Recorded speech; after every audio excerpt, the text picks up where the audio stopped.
Het-Heru, Assalamu alaikum, Namaste, Haru Nefer. This is Qesankh here with another video for you. In this video, I want to talk about a very powerful technique. It's a Het-Heru Hathor technique for manifestation. But before I get into that, I want you to hit the like button on this video. If this is your first time to my channel, welcome. Hit the subscribe button to get notifications on when I go live and when I upload recorded videos. And if you're interested, we do have free ebooks for you that will expand more on my spiritual teachings. Just scroll down to the links below, click on them, and download the ebooks today.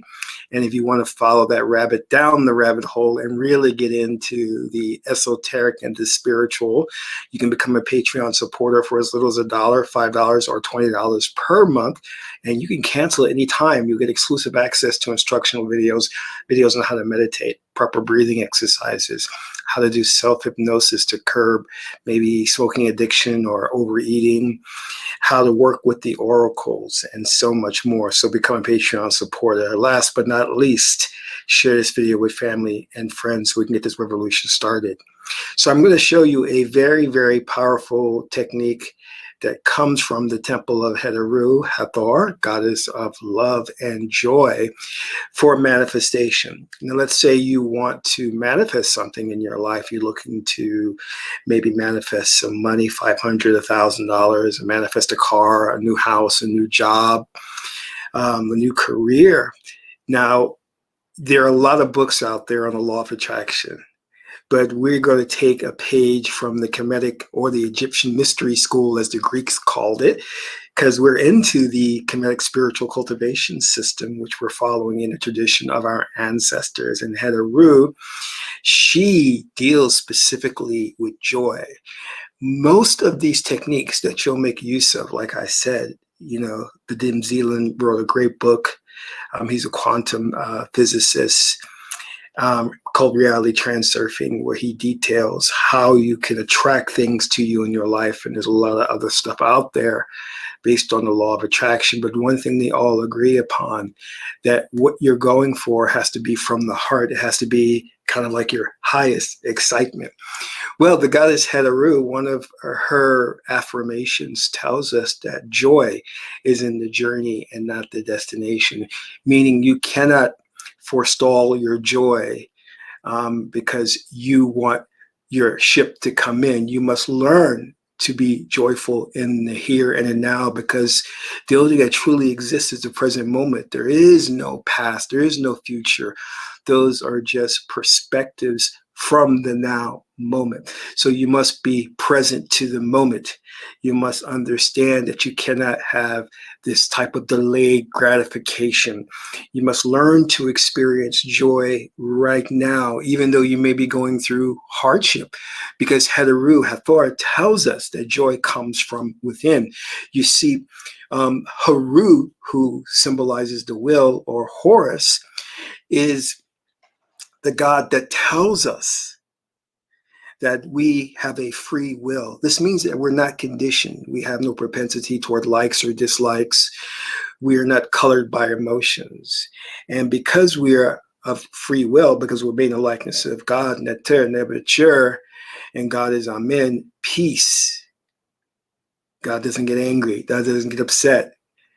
God is always at rest, at peace. Then you can be clear-minded to make the right decisions in life. When you go into that fork in the road and you don't know where to turn, left or right, you can allow your decisions to be made on wisdom, Tehuti, because they're not colored, or you're not controlled by emotional impulses.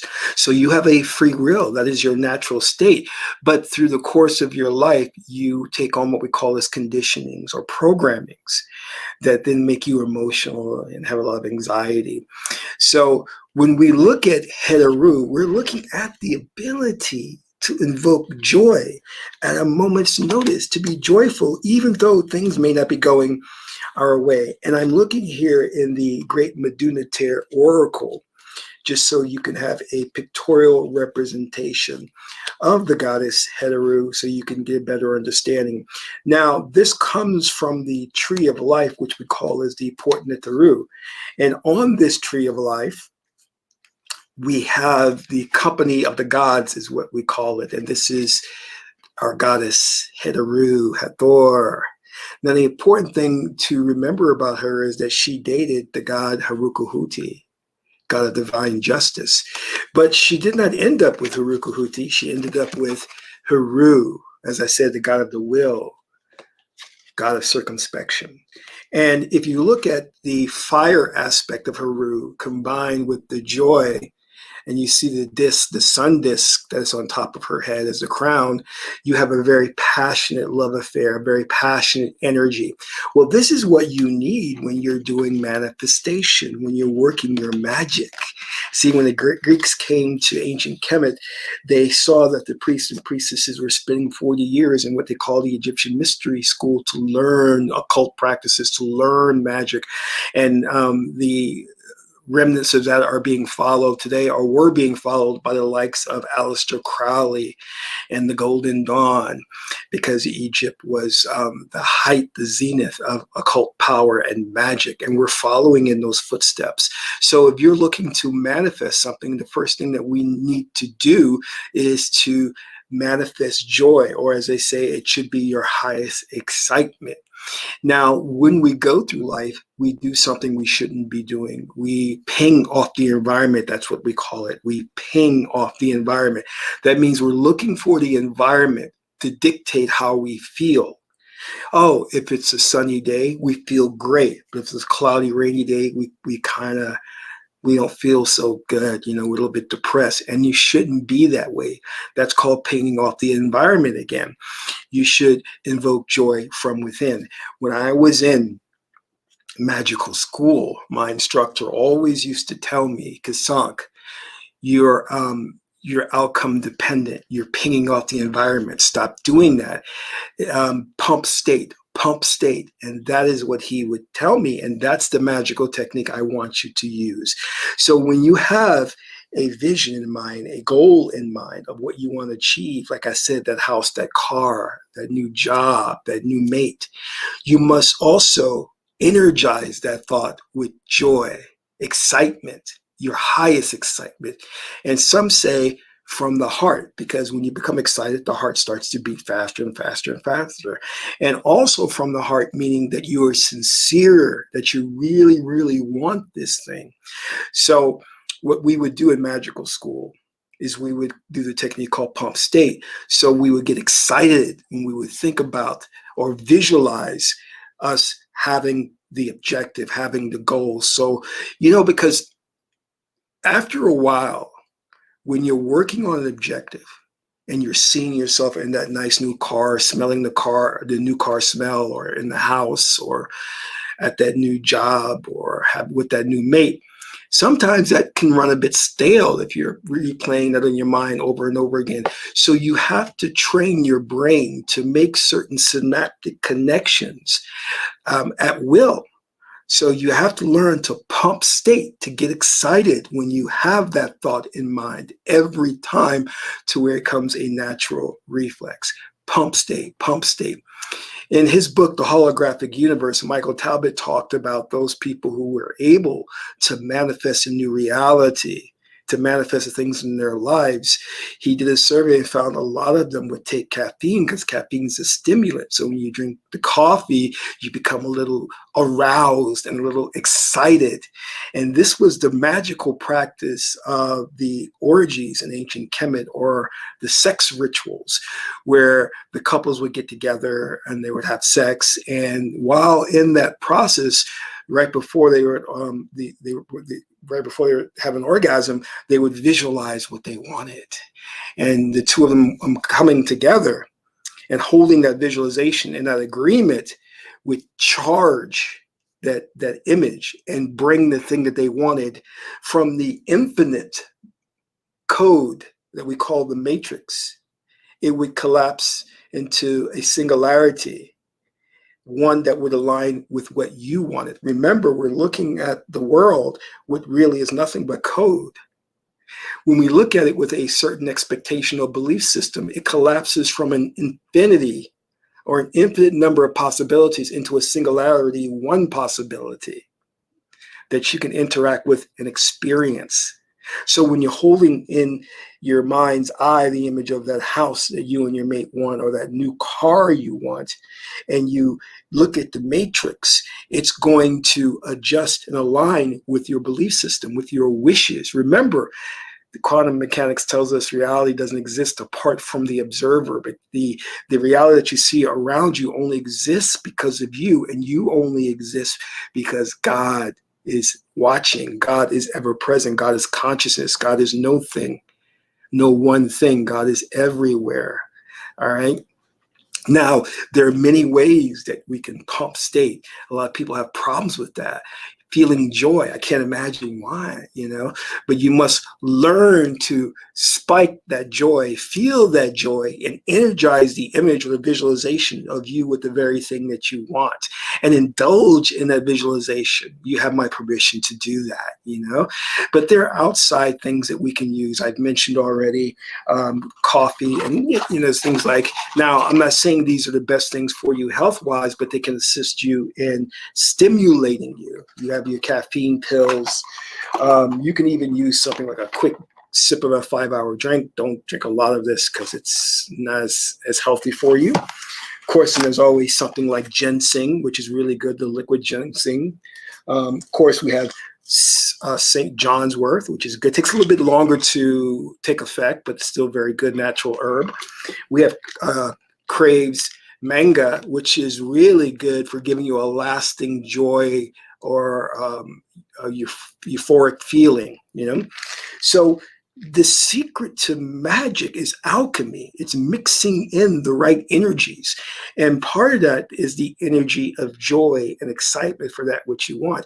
If you can hold that joy, hold that excitement for an extended period of time or periodically, then the thing you want will come to you. You will attract that, hence the law of attraction, or you will manifest that.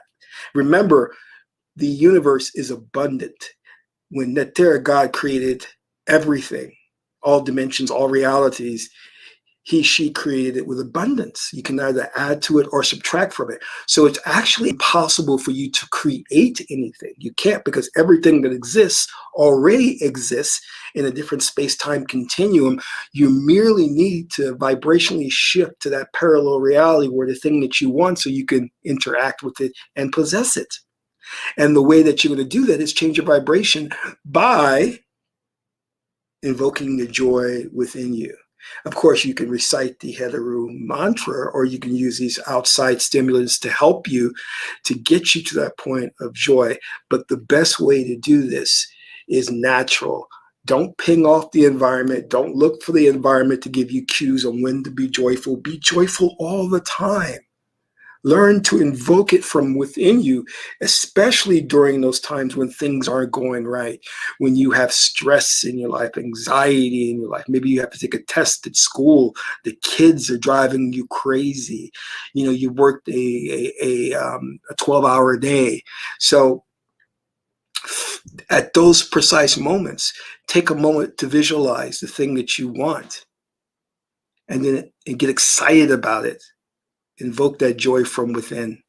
And in ancient times, this is departing from the topic, but still kind of pertinent, when we would have the so-called arranged marriages, modern Western religious institutions looked at that as primitive and barbaric to have people be in arranged marriages. But those arranged marriages served a very important purpose, because they were the bringing together of two different cults, two different nations to become an empire or a kingdom. One woman from one nation, one man from another nation would come together, and that would form the basis of an empire. But the idea that many of these religious institutions and governmental systems opposed, saying that the two were never in love. Well, you have to understand that when you're dealing with antiquity, our culture from back then, you're dealing with people who have mastered the self. So they knew that even though they were in a relationship with somebody they weren't so much acquainted with, they knew they could invoke joy and love from within, that they can love their partner without having to just base everything on external appearance. You can love your partner because they're a good person, because they have good character, because they love God as just as much as you. And those are the starting points of building an awesome relationship. But anyway, I digress. Getting back into this magical technique to manifest things in your life, remember, have that image of what you want. Make sure it is sincere and pump state. Don't ping off the environment. And when you do that and you hold state for as long as possible, you're building those synaptic connections to the point of where you're going to master the emotion of joy so that you can trigger it and be joyful in the face of the greatest obstructions. Thank you for tuning into this broadcast. This is Qesankh Ma-Keperu, son of Ma'at and Tahuti. My aunt is the beautiful goddess Het-Heru. Until my next video, Amen Ra.